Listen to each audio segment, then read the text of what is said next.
Leo tutakwenda kuangalia kwenye somo nimeliita tu Yesu ni mshauri wa ajabu. Yesu ni mshauri wa ajabu. Kichwa cha somo na kiini cha somo ni kwamba ni muhimu kuishi kwa kufuata ushauri au mashauri na muongozo wa Mungu ili tufanikiwe. Ni muhimu kuishi kwa kufuata ushauri au mashauri na muongozo wa Mungu ili tufanikiwe. Nitangulie kama utangulizi wa kusema kwamba maisha yetu yana changamoto nyingi. Tunaishi kwenye dunia ambayo mimi na wewe tunapita kwenye changamoto kila siku. Wakati tunaendelea kuishi tukitafuta kujikimu, kuna mambo mengi tunayapitia. Katika kuishi kwetu kuna hatua tunahitaji kupiga, kuna mambo tunataka kuyachuchumilia, kuyafikia, lakini wakati huo huo tunatakiwa kuishi huku tunampendeza Mungu. Lakini hata kama unamjua Mungu na unaishi kwa kutaka kumpendeza Mungu, haujawekwa kando ya changamoto za ulimwengu huu.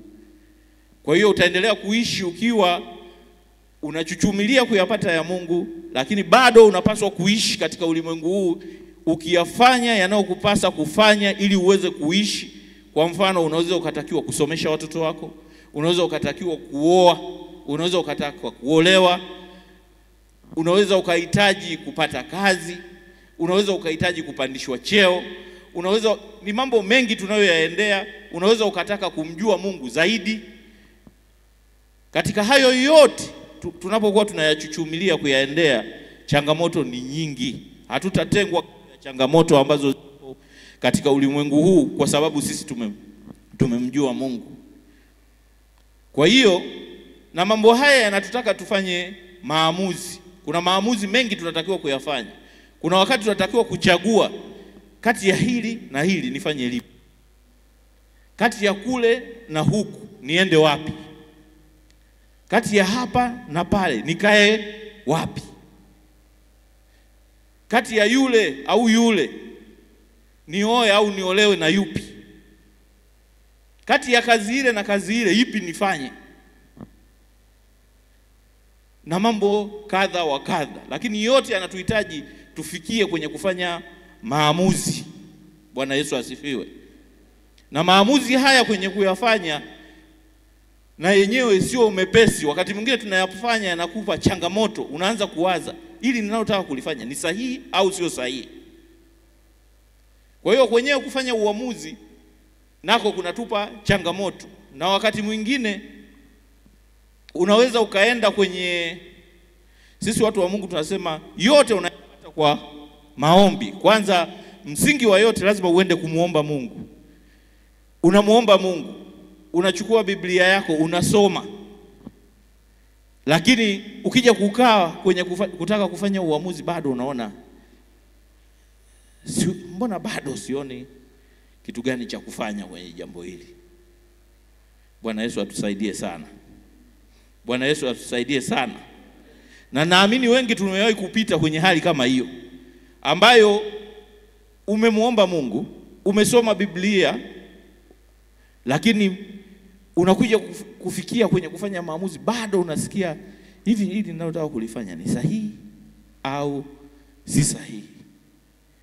Lakini leo asubuhi hii nimekuja kukuletea neno la Mungu kukuambia kwamba Yesu ni mshauri wa ajabu.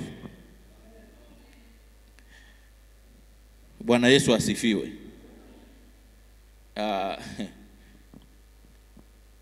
Ikiitwa kitu cha ajabu, maana yake sio cha kawaida. Si ndio jamani? Wangapi wanakubaliana na mimi? Kitu kikiitwa cha ajabu, maana yake sio cha kawaida, sio kizoea. Yesu ni mshauri wa ajabu. Na tusome labda neno la Mungu.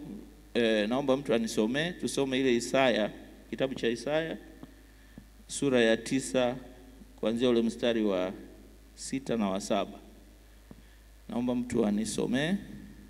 Nitasoma Isaya 9 mstari wa 6 na 7 unasema, maana kwa ajili yetu mtoto amezaliwa, tumepewa mtoto mwanamume, na uwezo wa kifalme utakuwa begani mwake, naye ataitwa jina lake Mshauri wa Ajabu, Mungu mwenye nguvu, Baba wa milele, Mfalme wa amani.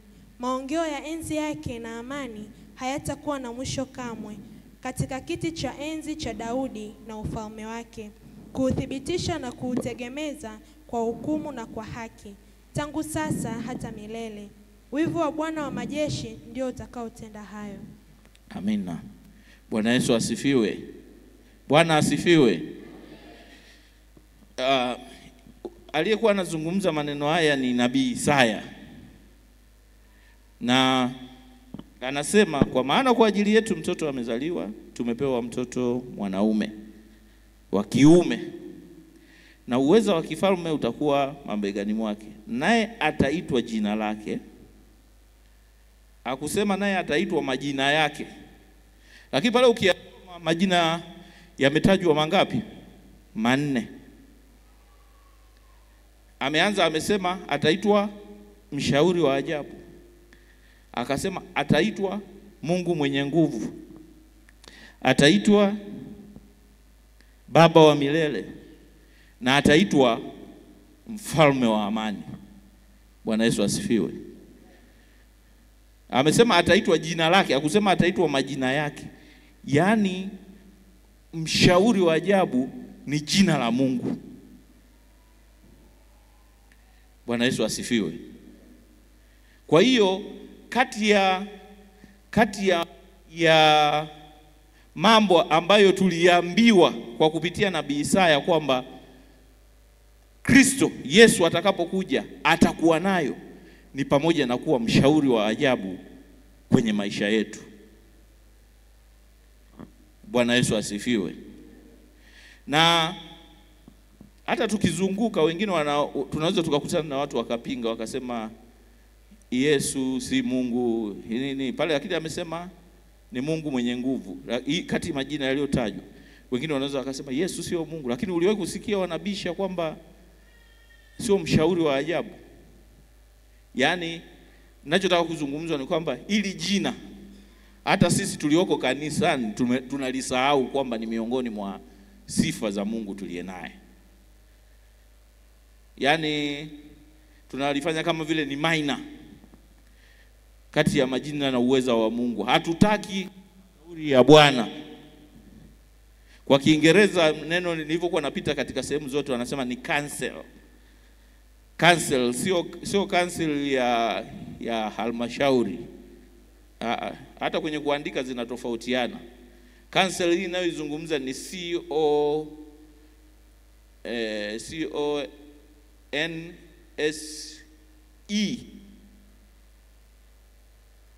CONSEOU. Cancel. Sasa sio ile halmashauri ambayo kule mbele inaishia na CIOL. Hapana, ni cancel, mashauri.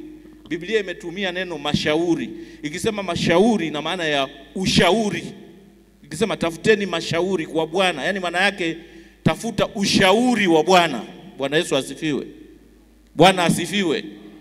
Neno hili hata sisi mara nyingi tunajisahau. Tunapokutwa, nimesema mwanzoni kwamba tunatembea katika changamoto nyingi, lakini tukikutana nazo tunafikiri wenyewe. Yaani tunasahau kwamba tuna Mungu ambaye ni mshauri wa ajabu kwenye maisha yetu, na tunaanza kufikiri sisi wenyewe namna gani tutapita kwenye changamoto badala ya kumtegemea Mungu na kwenda kutafuta mashauri kutoka kwake ili tuweze kuvuka katika mambo ambayo tunataka kuyavuka. Bwana Yesu atusaidie sana. Na huyu nabii aliyezungumza hapa alikuwa anazungumza habari za Yesu. Hii ukisoma ni habari za, hiki ni kitabu cha Agano la Kale. Lakini Isaya alikuwa anazungumza habari za Yesu. Na Isaya ni miongoni mwa manabii wakubwa katika wale manabii wa Agano la Kale tunaowasoma kwenye vitabu. Na Isaya hata watu wengi wasomi walikuwa wanamzungumzia. Ni nabii ambaye karibu dini zote zinamtambua.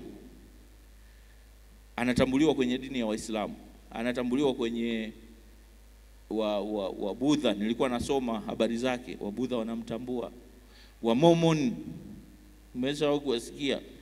Kuna siku wanaadhimisha mpaka siku yake, siku ya nabii Isaya. Huyu ni nabii mkubwa ambaye mambo mengi aliyoyazungumza yalitokea, na katika kipindi chake alijulikana kwa mambo mengi ambayo aliyatabiri na yakatokea. Lakini huyu ni nabii ambaye kwa habari za Yesu alionyeshwa mambo mengi sana. Nilikuwa nasoma habari za msomi mmoja wa mambo ya zamani aliyekuwa anapitia hizi nyaraka, akasema katika historia ya huyu Isaya, anasema yeye aliamua kumuita, akamuita kwamba huyu yani alikuwa ni muinjilisti zaidi kuliko nabii. Kwa nini anasema hivyo? Alikuwa anasema hivyo kwa sababu alikuwa anazungumza habari za Yesu Kristo kana kwamba yani Yesu alishawahi kuwepo, alafu yeye anasimulia habari za mtu ambaye amepita. Lakini kumbe alikuwa anazungumza habari za mambo yajayo. Bwana Yesu asifiwe.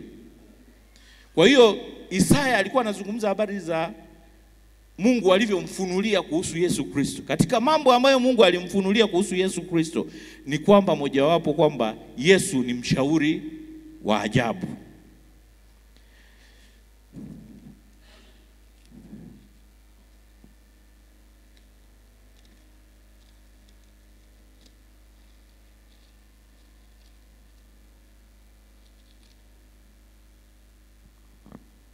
Na tunaposema mshauri kwa Kiingereza, nilikuwa nasoma kwenye kamusi moja inasema is a person trained to give guidance on personal or psychological problem. Na huyu ni mtu ambaye ana ujuzi ana ujuzi wa mambo ya kutoa muongozo. Wanasema mshauri yeye kazi yake ni kutoa muongozo kuhusu mambo ya kwako shida binafsi au zile za kisaikolojia. Ndio tunakutana na mshauri. Kwa hiyo ina maana tunapoambiwa habari za Yesu ni kwamba anaweza kukushauri au kukupa muongozo kwenye mambo ambayo ya kwako binafsi uyafanyeje, uendeje, lakini pia unapokuwa na mambo ambayo yamekusumbua kwenye akili yako kisaikolojia, ana uwezo wa kushughulika nao. Bwana Yesu asifiwe. Na kama tulivyosoma, anatoa guidance. Guidance maana yake ni muongozo, njia, anakuonyesha njia.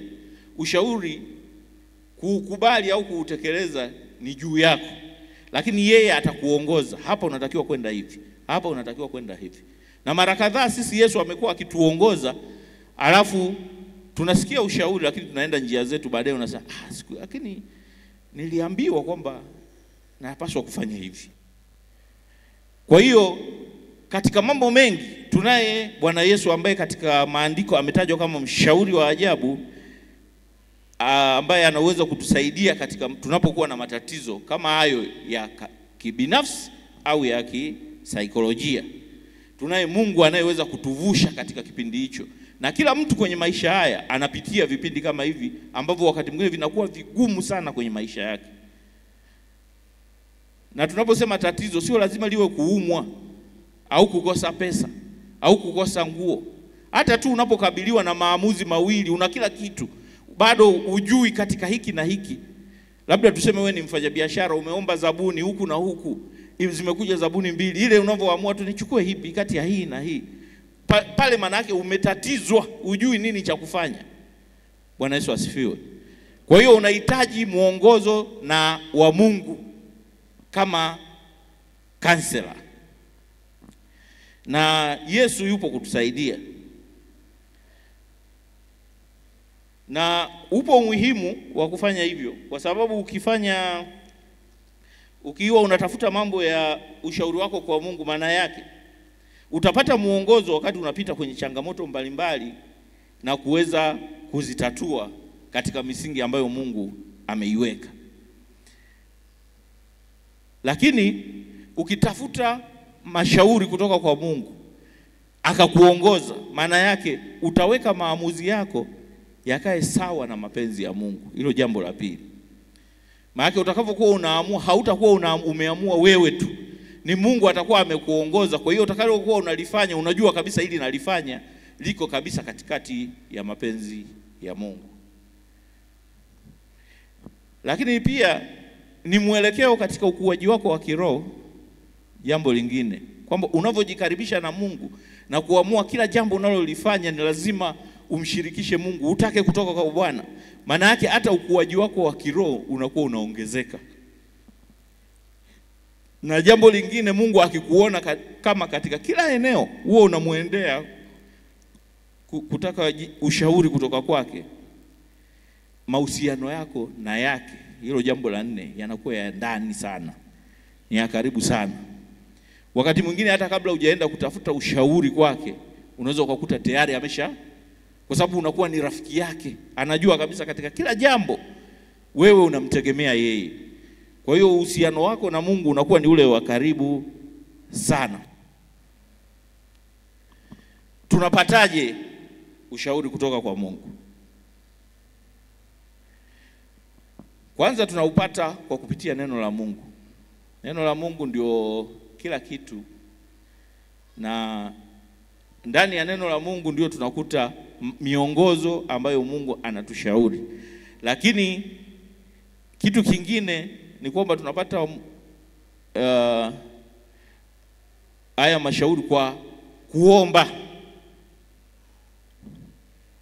Tunapokuwa tunamuomba Mungu, Mungu anatafuta namna ya kutuelekeza kwa namna inayompendeza. Wakati mwingine unaweza ukaja kanisani ukasikia mtu anasema, wakati mwingine unaweza katika kusoma neno ukakuta kitu unachokihitaji umepata. Wakati mwingine mtu anaweza akakuletea mtu ambaye wakati mwingine anaweza akawa hata hajaokoka, akaja akaongea neno moja tu akakukwamua kutoka ulipotoka. Kwa sababu sisi wote waliookoka na wasiookoka ni mali ya. Kwa hiyo Mungu anaweza akaamua kumtumia mtu yoyote ili aweze kukukwamua kutoka ulipo. Japokuwa sifundishi hapa kwamba tuwatafute mashauri yetu kwa watu ambao hawajaokoka, lakini ninachosema kuna wakati Mungu anaweza akaamua kumtumia mtu ambaye hajaokoka kukukwamua kutoka ulipo. Bwana Yesu asifiwe. Hebu tusome maandiko kidogo. Naomba utusomee Mithali 19:20 na 21. Mithali 19:20-21. Tasoma. Sikiliza mashauri, ukapokee mafundisho, upate kuwa na hekima siku zako za mwisho. Mna hila nyingi moyoni mwa mtu, lakini shauri la Bwana ndilo litakalosimama. Bwana Yesu asifiwe. Yani anasema sikiliza mashauri. Sikiliza mashauri ukapate kufanikiwa. Bwana Yesu asifiwe.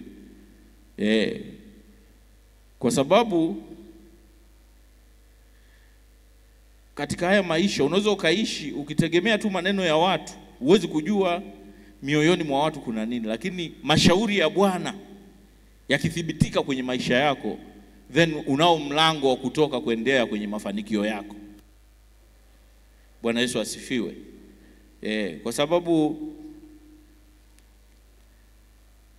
ushauri wa Mungu kwenye maisha yako, kama nilivyosema awali, ndio unaoweza kukukwamua wewe kutoka kwenye shida au hitaji ulilonalo kufikia kwenye kufanikiwa. Naomba usome tena Mithali 15:22.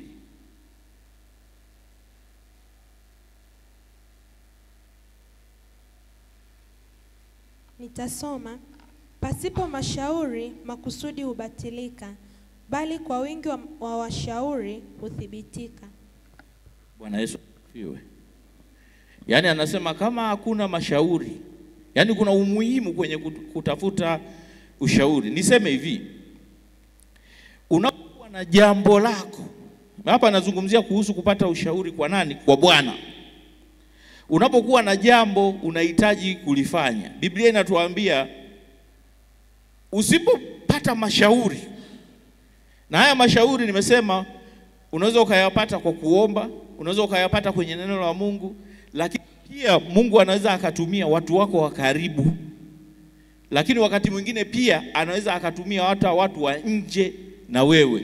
Lakini yani wale ambao tuseme hivi, ninaposema watu wako wa karibu, maana yake inawezekana ikawa jamii yako, lakini kuna wengine ambao unaweza ukawakuta hata kanisani. Unaweza ukaja kanisani ukawakuta. Hao wote wanaweza wakakupa mashauri, wale watu wanaomjua Mungu, wakakutoa kwenye hatua. Usilibebe jambo likawa la kwako peke yako. Umefika mahali umekwama, unasema mimi nang'ang'ana nalo tu, linakuangusha, linataka kukupeleka mahali pabaya, bado unasema mimi hili siwezi kumwambia mtu.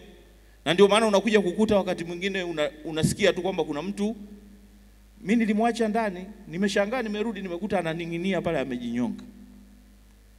Amekosa nini? Ushauri. Amekosa mashauri. Ametaka kujibebesha mzigo ambao hawezi kuubeba mwenyewe. Bwana Yesu atusaidie. Tutafute, kwa sababu anasema pasipo mashauri makusudi, Biblia inasema the purposes are disappointed. Yani kama hakuna ushauri, unaweza ukafikiri kwamba yani nataka kufanya hivi, unakujikuta umeshakata tamaa. Yani hakuna kinachowezekana. Lakini anasema kwa wingi wa washauri, kwa wingi wa washauri tunapata nini? Kitu kinasonga mbele. Bwana Yesu asifiwe. Sasa hapa hatuzungumzii kwamba ukiwa na jambo moja lazima uwe na washauri 60. Kwamba kwa sababu tumeambiwa kwa wingi wa washauri ndio jambo linathibitika. Kwa hiyo unaenda kwa mzee Nakua, unamuuliza. Ukimaliza unaenda kwa mzee Kaziopa. Ukitoka hapo unaenda kwa mzee, unasema mzee kiongozi atakuwa wa mwisho. Hapana. Ninachozungumzia, Biblia inachosema hapa inasema, kwanza inazungumzia mambo mawili. Moja, ni muhimu kutafuta ushauri unapokuwa umetatizwa. Bwana Yesu asifiwe. Na washauri, yani lazima upate ushauri, yani ni muhimu kupata ushauri kwa kiwango kikubwa. Yani kwa kiwango kikubwa ni muhimu uwe unapata ushauri. Kwa hiyo inawezekana kwa wingi wa washauri unaozungumzwa hapa, wingi wa washauri maana yake tunazungumzia kama zile mabaraza. Kunapokutana baraza, sawa? Kuna mabaraza yanakuwa na washauri, unakuta linaitwa baraza la ushauri, lina watu 9, 10. Utafute ushauri kwa watu wa Mungu. Wewe ni mtoto wa Mungu, tunajua kwamba ushauri wako unatakiwa uende sawa sawa na mapenzi ya Mungu. Kwa hiyo ili uweze kufanikiwa na kupata ushauri unaofaa, lazima uupate katika mtiririko wa mapenzi ya Mungu, katika line ile ambayo Mungu atahusika. Kwa hiyo tunategemea kwanza, hata katika kuishi kwako kwa kawaida, uwaze kwanza nyumbani kwa Bwana. Bwana Yesu asifiwe. Na ukitatizika kabisa, umeshindwa, mengine unaanza nayo mwenyewe kweli. Maana hatusemi kila kitu ukiwa nacho katafute washauri. Kuna mengine unakwenda nayo, lakini yanapoanza wewe unaanza na wewe na Mungu, lakini unapoanza kuona kwamba huoni mwelekeo vizuri, ni vizuri kuwatafuta watu matured, wazoefu, watu unaojua kwamba nikienda kwa yule, kwanza hili jambo hata alisema kwa watu, lakini pia uzoefu walionao, alafu ataweza kukusaidia kukukwamua kutoka kwenye mahali ambapo umekwama. Na kuna mfalme mmoja huko kwenye Biblia. Huyu alikuwa ni mtoto wa Suleimani, alikuwa anaitwa Rehoboamu. Huyu aliporithi ufalme kutoka kwa baba yake, akaanza kutawala. Lakini alikuta tayari wale watu wa Israeli walikuwa kama vile wamebebeshwa, walikuwa wanasema wamebebeshwa mizigo mizito sana. Na kulikuwa na kodi humo, kulikuwa na mambo mengi, kazi na nini, wakawa wanaona shida. Wakatuma watu, wakasema muende Rehoboamu, mwambie mizigo hii tuliobeba hii mingi sana, inatushinda, uchumi wetu unalala. Basi sisi atupunguzie. Alikuwa na baraza la washauri pale, la wazee, ambalo hata baba yake alikuwa anawatumia wakati akiwa mfalme. Akawafuata, akawauliza. Wakamwambia, unajua Kama watu hao ukiwasikiliza, hao unaowatawala, ukiwasikiliza wanachosema na ukawa ni mtu wao wa karibu, yani utawatawala milele. Kwa hiyo, lakini usipofanya hivyo itakuwa ngumu sana. Sasa Rehoboamu aliposikia hivyo akasema, la, sasa inaonekana, unajua kuna watu huwa wanaenda kutafuta ushauri wakati wana majibu. Yaani anataka anayemfuata agonge muhuri tu kwenye kitu ambacho amekifikiria. Akienda akakutana na kitu tofauti, anaona huyu sio mshauri mzuri. Na hii iko sana kwenye mambo ya kuoa na kuolewa kwenye kanisa. Haya ndio yapo sana. Mtu anakuja kukuambia tu, nimeona hiki kwa bwana, sasa naomba hivi, hiki kipo, unasemaje? Ukisema hapo mbona mimi sioni, kama anasema huyu anageuka. Mpaka apate mtu atakayesema ni huyo, anasema ndio huyu. Sasa wewe mwenye mawazo kama hayo, unaweza ukawa una rafiki wako huyu Rehoboamu. Yeye aliposikia hivyo akasema hivi, alikuwa na kikundi chake cha vijana wa rika yake, yani akawafuata, akamwambia eti na hao watu wanasema niwapunguzie mizigo na nini na nini, sasa nyinyi mnasemaje? Akaacha ule ushauri wa wazee, akamwambia ongeza, hiyo iliyopo sasa haitoshi, ongeza tena, waambie wazidi kuwabana. Yule kwa sababu inaonekana yeye ndo alikuwa anapenda, akasema, akarudi akasema hakuna, sasa ndio itakuwa mara mbili. Sasa ikawa tabu. Lakini kilichotokea ni nini? Watu waliasi, na ndio ufalme wa Israeli ukagawanyika. Bwana Yesu asifiwe. Wengine wakaenda wakamtawaza yule Yeroboamu aliyekuwa mtoto wa mtumishi wa Suleimani nyumbani kwake, wakampa ufalme, akaenda akawa ndio yeye mfalme wa Israeli. Yeye huko akabakiwa na kabila moja tu na lile lingine dogo. Uasi ukatokea hapo na ufalme wake ukawa ndio hivyo. Kwa hiyo tunazungumziaje kwamba unapotaka ushauri, nenda kwenye watu ambao unajua hawa wana uzoefu kwa umri wao. Kwa nini? Kwanza hata Biblia inazungumzia kwamba habari za peers, wao walikuwa anashauri na vijana wenzake. Unajua peers kweli mnaweza kushirikiana mawazo, lakini kupata ushauri wa ndani sio rahisi, kwa sababu especially katika umri mdogo. Ukiwa watu wazima ni rahisi kwa sababu wote mnakuwa na experience, huyu kaona hiki, huyu kaona. Lakini katika umri wa kati, umri mdogo, ushauri wa peers unakuwa mara nyingi sio wa kutumaini sana. Kwa sababu kwanza ana uzoefu wake ni kama wako, na wote mko kwenye umri wa kujifunza.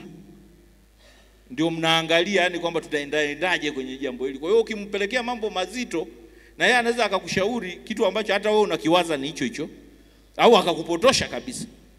Kwa hiyo ni vizuri mnaweza mkasaidiana kweli katika kufikiri. Hatusemi msisaidiane, hatusemi msishauriane, lakini mkiona jambo linahitaji utatuzi wa haraka. Kwa mfano, unaweza ukawa nichukulie kwa mfano mko chuo, kuna mwenzenu anapitia shida fulani, mnamshauri, mnaongea naye pale.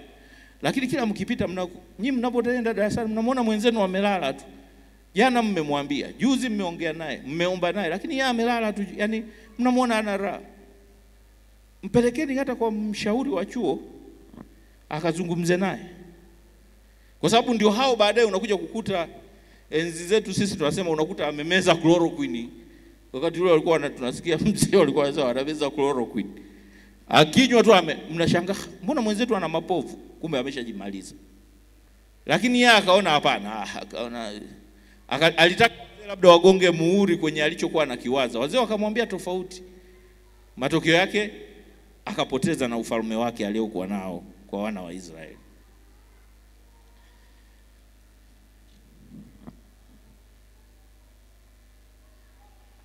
Tusome tena Mithali 24 mstari wa 6.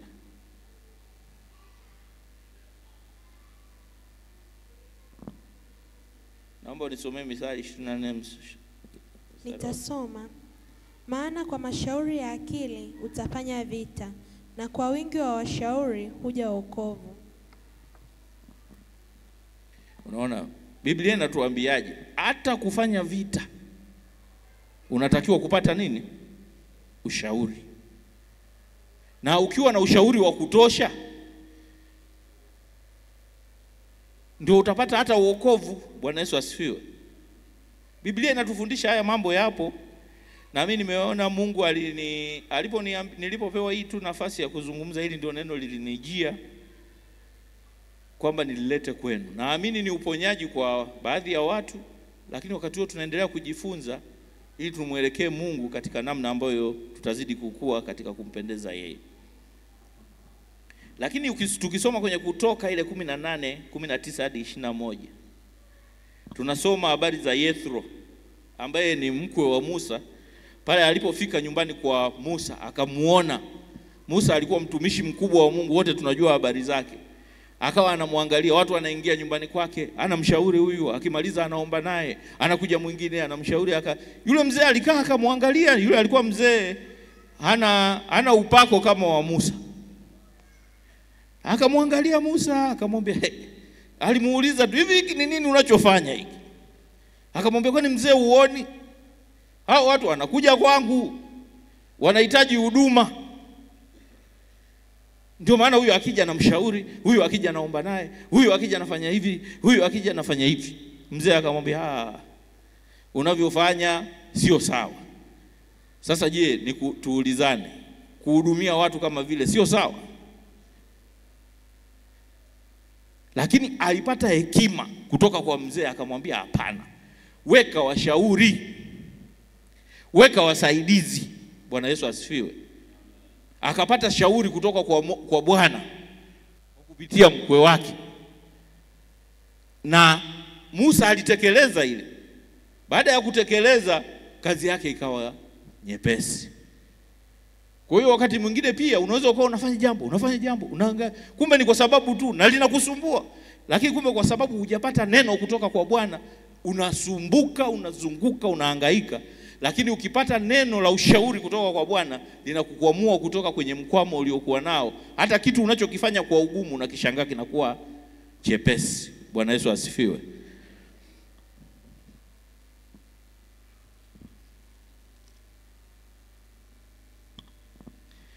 Hii mistari tuliyosoma kwenye Biblia inatufundisha kwamba ni vizuri kupata ushauri kwa Mungu tunapokuwa tunaishi. Lakini kutafuta ushauri ni ishara pia ya unyenyekevu. Yaani kwamba wewe ujibebeshi kusema kwamba mimi naweza kufanya kila kitu mwenyewe. Ni ishara nyingine pia ya unyenyekevu, kwamba wewe ni mnyenyekevu. Unaweza ukapata hata mimi sijui yote, Mungu anaweza kunisaidia. Kuna watu wengine ni watu wa Mungu kanisani kwetu, wanaweza wakaja wakanisaidia. Kung'ang'ana na jambo wewe mwenyewe wakati linakusumbua na hujui namna ya kutoka nalo, lakini unang'ang'ana nalo, ni ishara nyingine pia inaweza ikawa ya kiburi. Lakini kutafuta ushauri ni ishara ya unyenyekevu. Na inatusaidia kupita salama kwenye changamoto. Tunasoma habari za Suleiman, yeye alipopewa ufalme kwenye ile sura ya Wafalme sura ya kwanza, Wafalme wa kwanza sura ya 3 mstari wa kwanza hadi wa 5. Suleiman aliomba alipopewa ufalme, akasema naomba Mungu nisaidie nipate hekima. Maana yake alikuwa anaomba hekima na mashauri kutoka kwa nani? Kwa Bwana, ili aweze kuwaongoza wake wanapoingia na wanapotoka. Na sisi tunapaswa kuishi maisha ya namna hiyo. Na ni vizuri kuangalia tunapoishi na kuchukua mashauri. Lipo wingu la kila mahali Mungu alipomweka mtu, ambalo anataka mtu huyo apokee kupitia hapo mahali ambapo Mungu amemweka. Kwa mfano sisi hapa DCC tuna neema yetu ambayo Mungu ametupa. Kwa hiyo unaposema tu mimi ni wa DCC, kuna neema ambayo ya DCC inazunguka pamoja na wewe, uwe hapa au unasafiri au uko mahali pengine popote. Kwa hiyo ni vizuri ukiwa hapa DCC, ni vema hata unapotafuta ushauri na mashauriano yako na una shida, anzia nyumbani kwako. Bwana Yesu asifiwe. Yule Yethro alikuwa ni mkwe wa Musa, maana yake ni mtu wa nyumbani kwake na Musa. Akamshauri.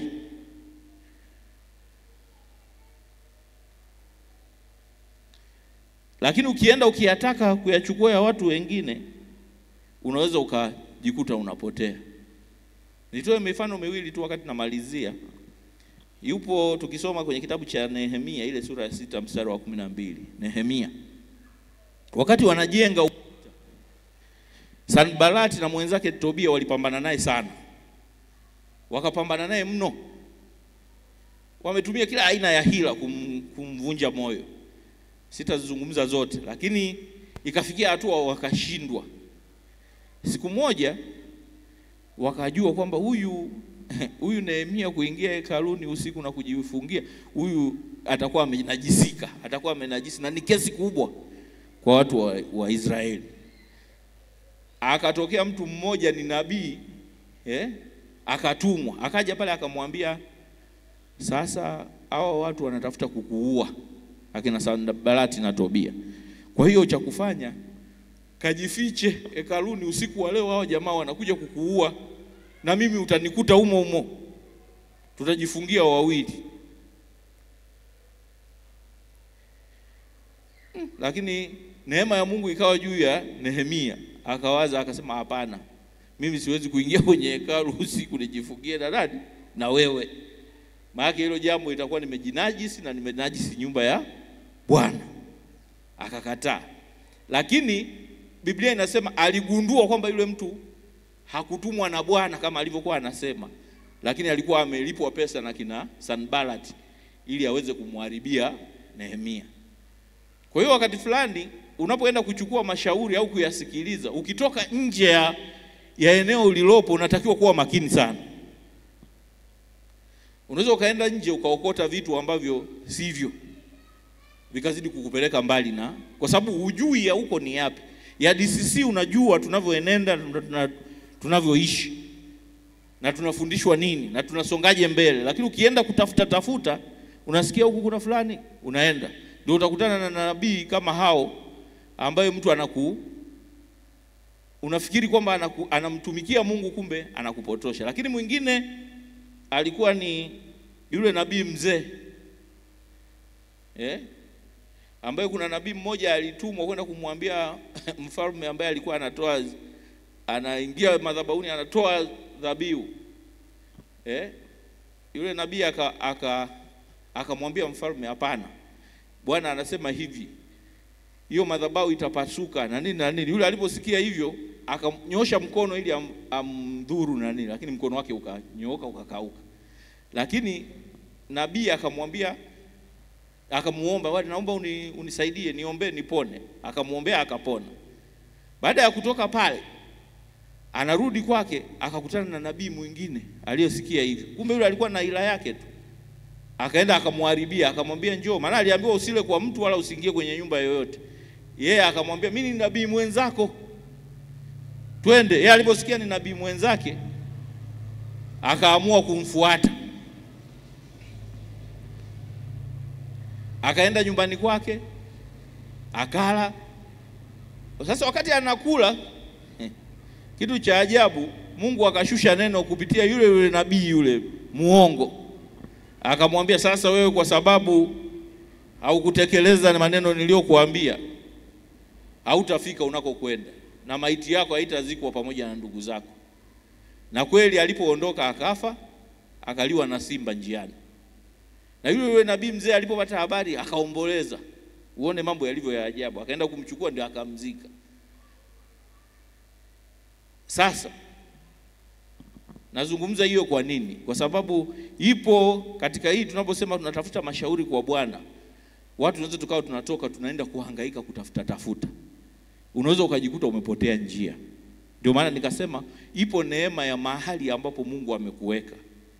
Jitahidi utulie na kula na kunywa kutoka katika nyumba ya Bwana kwa watu ambao Bwana amekupa kuwa karibu nao. Usiwe mtu wa kukimbia kwenda huku na huku. Unaweza ukajikuta umeenda mahali umeokota ambavyo sivyo. nimalize kwa kusema kwamba Yesu mwenyewe ambaye ndio mshauri wa ajabu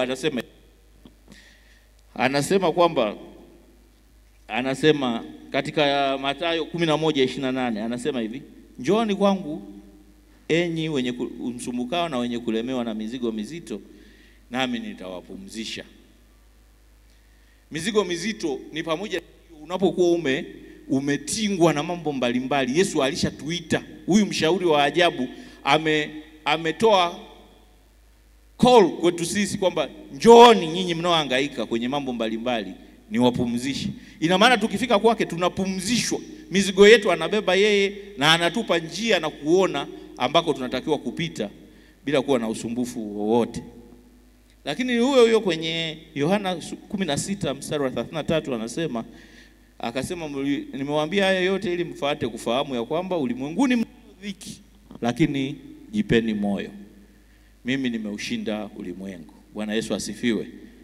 Kwa maana hiyo katika yote tunayoyapitia, yote tunayohitaji mashauri, yote shida tulizonazo, mshauri wetu ni Yesu, ambaye amesema yeye alishashinda haya tulionayo. Kwa hiyo sisi tunahangaika kwa sababu gani? Tunaye Mungu ambaye ni mshindi. Hatuna sababu ya kuhangaika. Hatuna sababu ya kushindwa katika maisha yetu. Lakini kwenye Mathayo ile sura ya 7:24 anasema hivi, asikiaye maneno yangu na kuyafanya, huyu atafananishwa na mtu aliyejenga nyumba yake juu ya mwamba.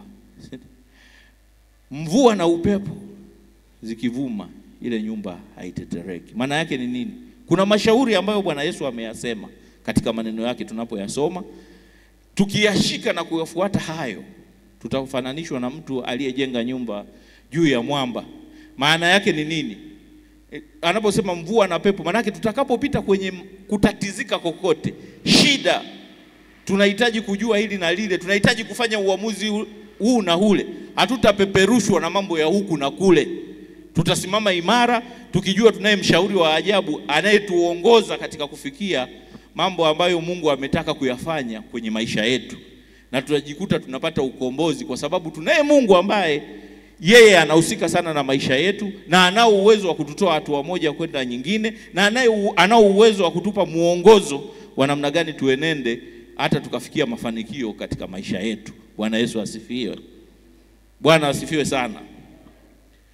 Kwa hiyo sisi kama watoto wa Mungu tuliozaliwa katika Kristo, hatuna sababu ya kuhangaika. Lakini naamini tupo ambao tunaishi, kwa sababu ni sehemu ya maisha yetu pia, kukutana na dhiki, kukutana na shida, kukutana na hili na lile, na kujikuta tumekwama kwenye kufanya maamuzi. Ni kawaida kabisa.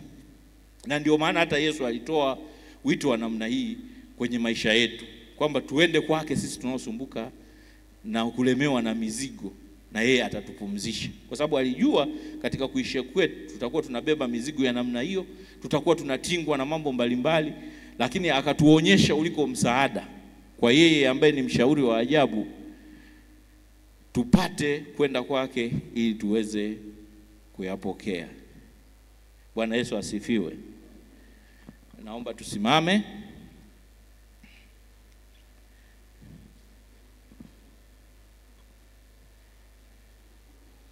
Naomba praise and worship team kwa mbele yetu, mambo tunayotakiwa kuyafanyia maamuzi, mambo ambayo mpaka sasa bado tuko kwenye dilema. Mungu ametukumbusha asubuhi ya leo kwamba tunaye mshauri wa ajabu ambaye ni yeye Mungu Bwana wetu Yesu Kristo. Bwana Yesu asifiwe. Bwana asifiwe.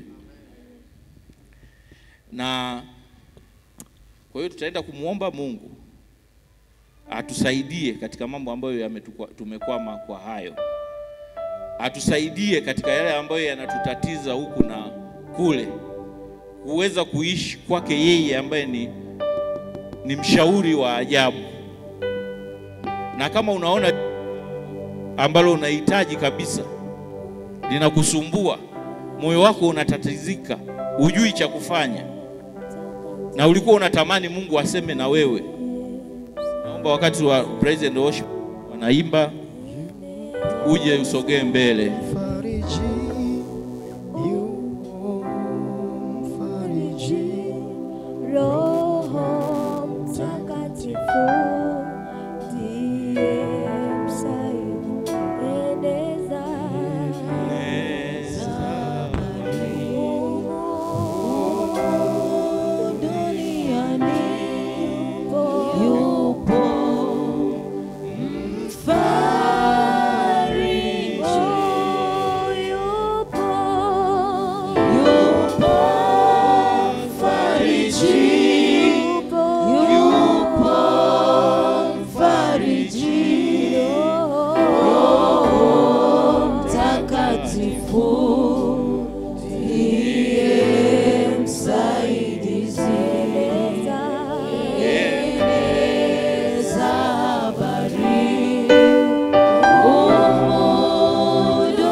Tunaendelea kuimba ili tuombe pamoja na wewe.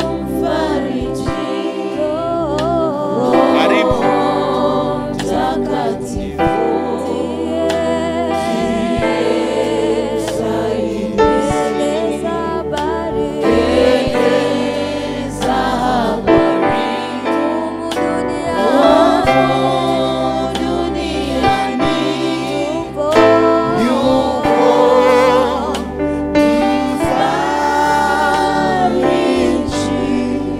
Kama kuna watu wengine unataka maombi kwa shida yote ulionayo, karibu mbele. Tumuite Mungu wetu, yuko mahali hapa akusaidie. Na mliofika mbele, muamini ni Mungu. Biblia inasema kwamba mimi ndimi njia ya kweli na uzima. Mtu hawezi kuja kwa Baba pasipo mimi. Njia ya afya yako, njia ya kutokea matatizo yako ni Kristo.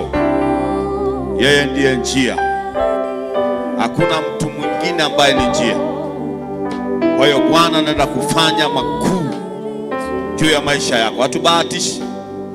Kristo anasema niaminini mimi, muamini na Baba. Sasa tunamwamini Kristo. Amen. Amen. Nyosha mkono wako ambaye uko nyuma huko. Waombee ndugu zetu. Bwana watokee katika haja ya mioyo yao. Baba, katika jina la Yesu. Wazee karibu kwenye kuombea ndugu zetu. Baba, katika jina la Yesu aliye hai. Tukuzwe milele, upewe sifa. Tujaona mtu mwema kama wewe. Peke yako ndiwe Bwana. Utukufu na wewe milele. Mwisho wa kila ina shida, mwisho wa kila shida ya mwanadamu ni wewe Kristo. Kutana na watu hawa, kutana na watu wako kwa maisha yao, kwa jina la Yesu aliye hai. Kwa jina la Yesu aliye hai, wewe na uzima, kutana na Bwana. Asante Mfalme. Kwa jina la Yesu, kwa jina la Yesu, kwa jina la Yesu, kwa jina la Yesu, moka. Kwa jina la Yesu, moka. Kila ina mateso, moka. Kwa jina la Yesu aliye hai, kwa jina la Yesu, pokea, pokea, pokea. Karabashakarabash. Sante Yesu. Bwana umewaponya. Bwana umewaponya. Bwana umewaponya. Umewaponya. Umewaponya katika jina la Yesu. Umewaponya katika jina la Yesu aliye hai. Sante Mwokozi. Amen. Mwaminini Mungu.